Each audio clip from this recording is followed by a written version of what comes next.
Hey, folks, welcome back to the show. First of all, I gotta say, this year I have really been enjoying following quite a few people who are doing some really cool rides here in Japan.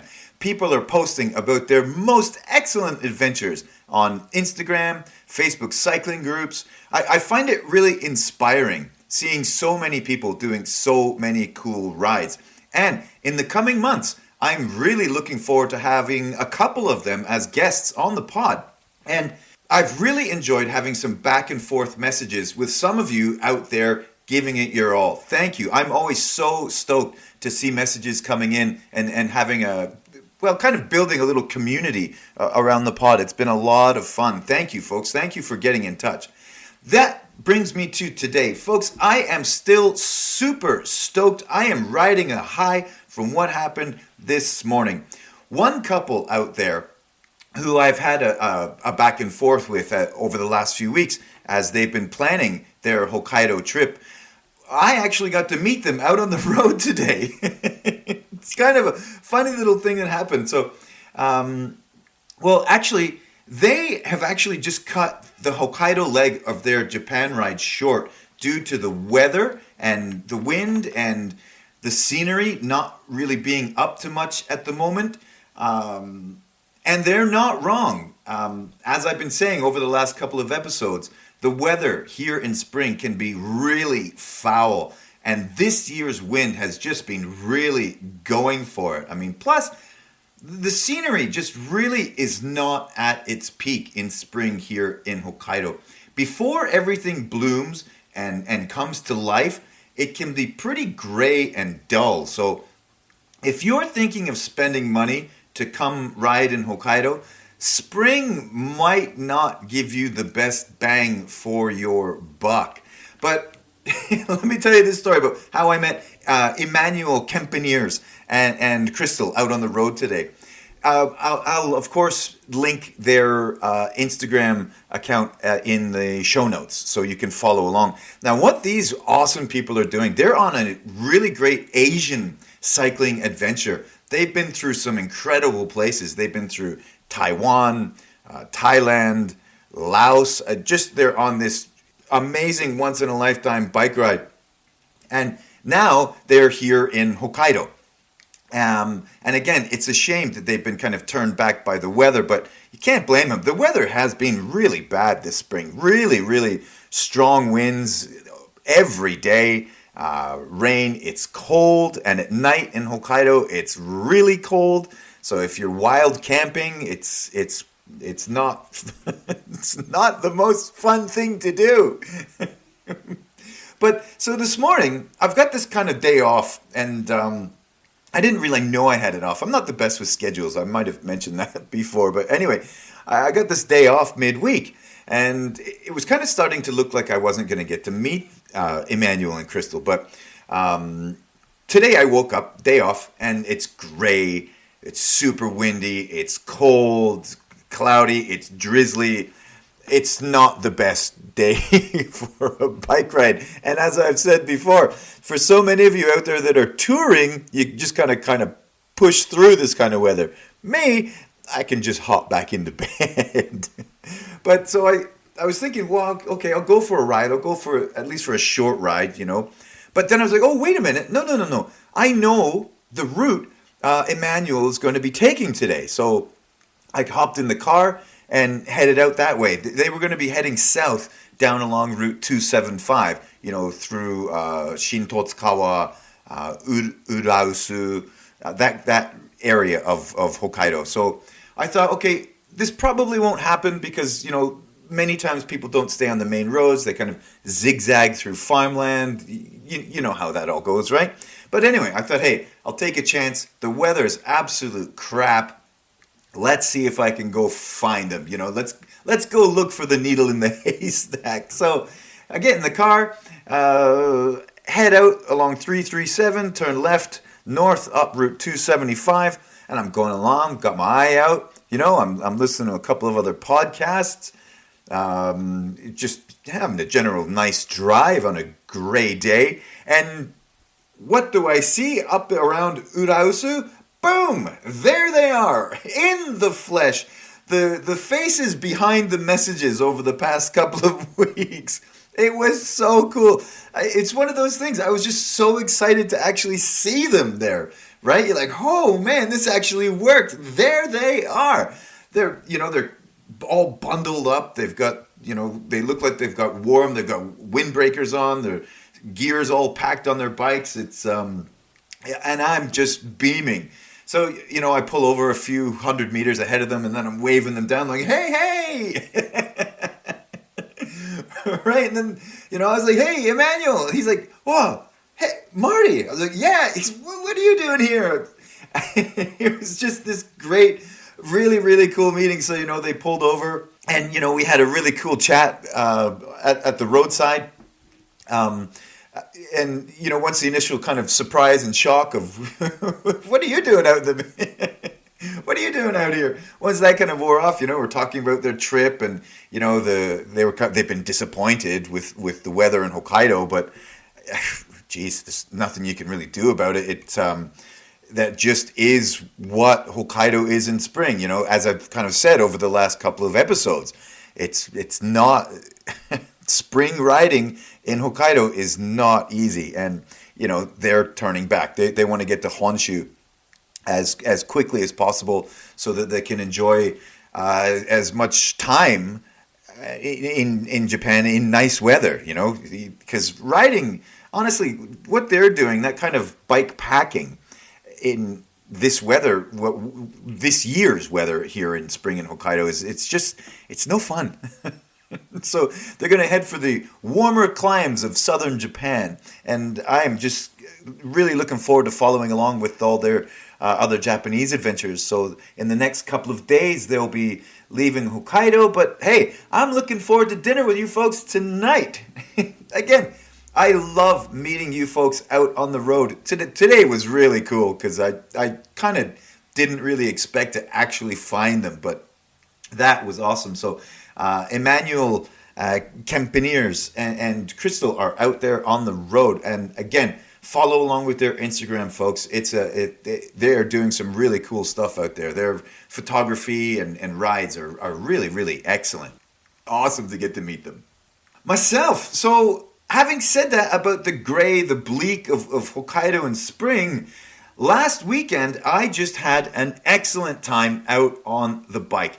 I did about 190 kilometers over Saturday and Sunday. Saturday, I rode out to Otaru to go see the Hiyoriyama Lighthouse, which just provides excellent views of the Sea of Japan. That was a solo mission. And the weather, believe it or not, the weather actually played along quite nicely that day. It was sunny. The wind wasn't too bad. So that was an excellent solo mission. Sunday, the wind was up again for sure. But the Englishman and I rode out to Shinshinotsu. So that took us over all kinds of open farmland that, that the wind just thoroughly enjoys.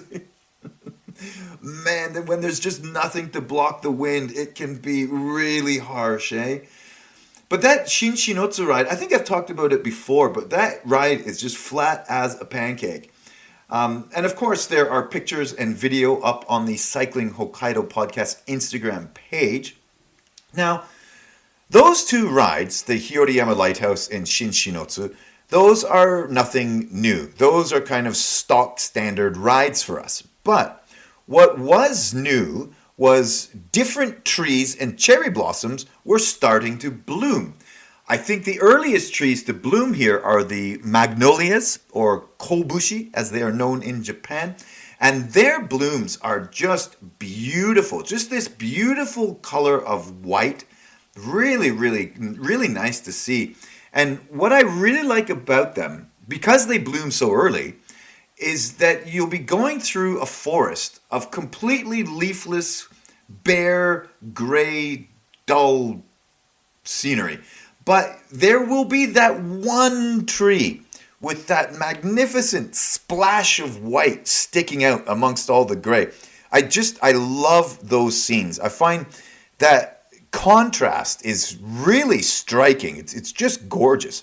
And yes, there are some cherry blossoms that have started. It's always cool coming across a tree that's an early bloomer.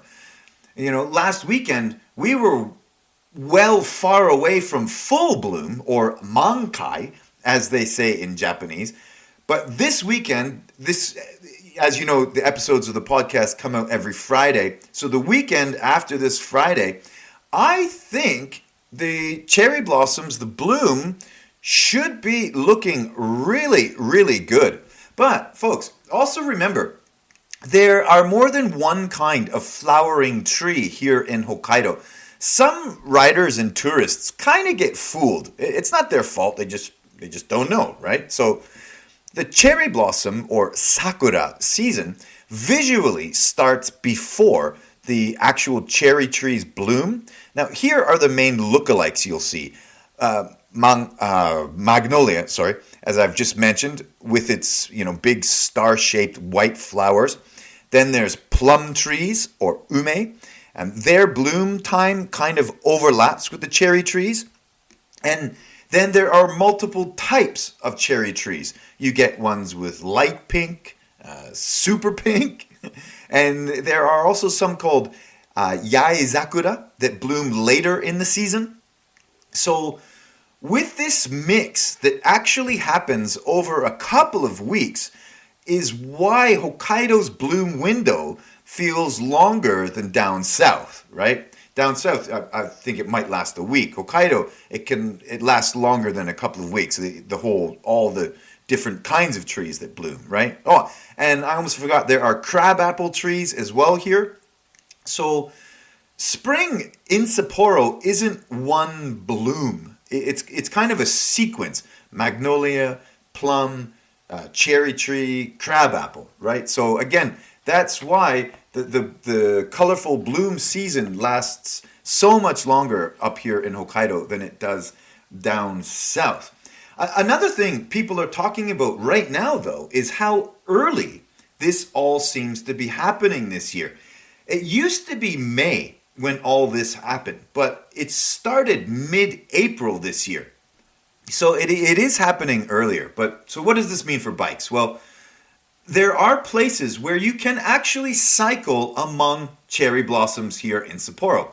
You can ride the Toyohira River Cycling Road, which is a long, flat road, perfect for cruising under blossoms.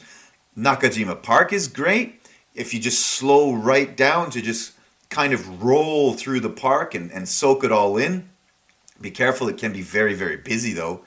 Maruyama Park has probably the best hanami viewing, but bike riding is not allowed in that park. So you have to walk your bike through there. But who cares? The slower you go, the more you see, right? And with Hokkaido Shrine being there in Maruyama Park as well, you just get to see some classically beautiful Japanese scenes there. It's really gorgeous. Another really good place, Moene Numa Park, is also great. It was designed by an artist, so it's got a real modern park feel to it. It's very coolly designed, and cyclists are welcome in that park. Now, all those places I've just mentioned, they are beautiful, but they can get very, very crowded. And if you're trying to cycle through it, yeah, it's probably not a good idea. You probably will bump into somebody, especially with people not paying attention to their surroundings. When people are out taking pictures of cherry blossoms, I don't know if you've noticed this, but people kind of become oblivious to what's going on around them. People are backing into each other constantly. People are trying to get their dogs to sit for a certain pose, which can be quite frustrating, to be honest. Don't go blasting through those parks on your bicycle. It's not a good idea. There will be an accident, and you could be fined, especially with all the new cycling rules here, right? So, again, those places do get very crowded, and they can be very, very difficult to navigate on a bike. But if you take care and just walk your bike through those crowded areas, it's still worth it because they are absolutely gorgeous. I mean, the beauty of some of those cherry trees when they're in full bloom is gorgeous. And walking your bike through those areas is a very small sacrifice to make, I think, right? But one place, though, that I thought is just absolutely not worth it is the cherry blossom nighttime light up event along Shinkawa. Have you ever seen that? Now, those crowds on that one city block length, that one street, are incredible. I don't know how the locals there put up with it. I don't know why they do it, because it's the local community that organizes and sets it up each year. I do not know why they put themselves through that. Okay, fine. It's beautiful. The blossoms are lit up in all those different colors, which really do look amazing. But honestly, it gets so crowded that even walking it is no fun.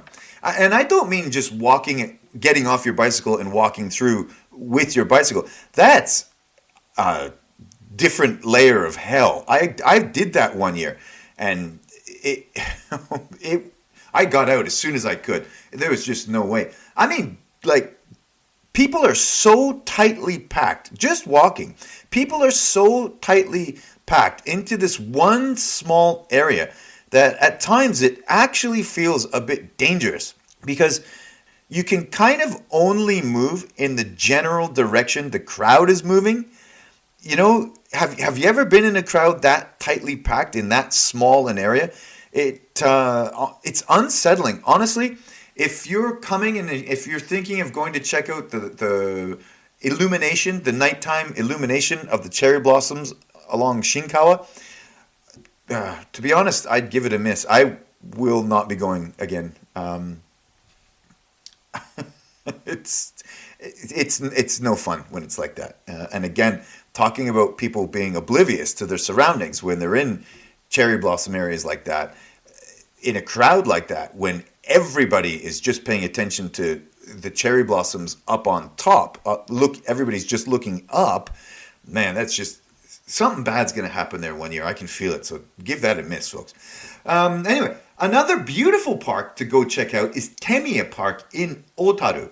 Again, that can get very crowded. Another thing about Temiya, though, is it's a wicked climb to actually get up to the park. So if you enjoy climbing on your bicycle and you enjoy cherry blossoms, Temiya Park is the place for you. But talking about all those crowds, talking about those busy places, this is where us with bikes are lucky. We are not confined to those famous locations in Sapporo or whatever city you're in Hokkaido. Getting out and finding cherry blossoms in remote places is so much more rewarding, eh?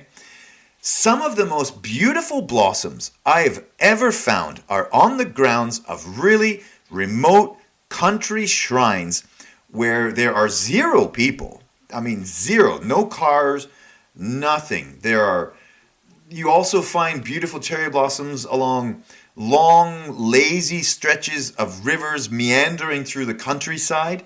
And when you find them, you'll see what I mean about it feeling more rewarding. You kind of get that feeling of, I found this. I did this. This tree is here for me. But it really is. I mean, those small shrines, any shrine in the country, I think, has cherry blossoms on the grounds.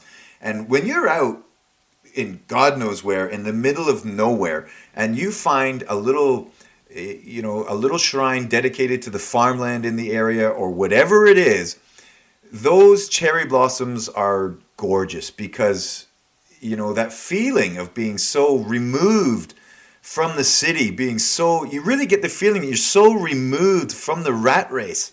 It feels good, and that's where we win, by getting out there on our bicycles, right? And if your timing is really lucky enough, you might find yourself riding through blossoms, gently falling to the ground. If you come across a river pathway, where it's lined with cherry blossoms, and you catch that season where they're starting to fall, you've got a gentle breeze, then that's when you know you're on a really, really special ride. And folks, you might know this already, but for those who don't, the cherry blossoms have a very deep meaning to the Japanese. They symbolize the fleeting beauty of life. This is called mono no oware. They represent both life and mortality. They bloom brilliantly, but briefly. They signify renewal, springtime, and new beginnings, as it's also the start of the fiscal and the academic year here in Japan. And hanami, flower viewing, is a centuries-old tradition where friends, families gather under blooming trees for picnics, parties, or to just appreciate nature. And as you probably well know, the sakura, the cherry blossoms, is one of Japan's most recognized symbols. They're in art, literature, they're everywhere. The Japanese meteorological agency tracks the bloom each year. They predict and track the cherry blossom front as it moves northward through Japan. Cherry blossoms also kind of perfectly embody the Japanese philosophy of wabi-sabi, which is about finding beauty in imperfection and impermanence. So, folks, that's why the cherry blossom season is a special time here in Japan. And again, last weekend, we saw the very start of it I saw in Otaru and on the Shinotsu ride. They are starting to pop up all through the city. And they are literally everywhere, folks. They're not just in those big parks and they're not just in remote places. They are everywhere. If you just get out on your bike and you just ride even, suburban neighborhoods, you can find gorgeous pockets of cherry blossoms. It's a beautiful time to ride. Well, unless you're Emmanuel and Crystal trying to get all the way up to Wakanai. I feel so bad for them that they had to cancel their trip, Well, they didn't cancel their trip. Well, I shouldn't feel bad for them at all, because any part of that kind of bike packing is being able to be flexible with your route, being able to be flexible with your time. Knowing when it's time to make adjustments to the ride is also very, very important for a whole bunch of reasons. Safety, boredom. Being able to make adjustments is a big part of the game, folks. But anyway, cherry blossom season is upon us again. And I am very fortunate to be able to get out on my bike and find new places and new trees where there are no other people. And I can have, kind of my own private cherry blossom experience. It's a beautiful thing. Folks, that is my episode about cherry blossoms for this year. Thanks for tuning in as always. And don't forget to hit subscribe, leave me a comment and a kind review. As always, I would love to hear from you. And I hope I'm lucky enough to meet even more of you out on the road. Have fun out there. Love ya. Cycling Hokkaido!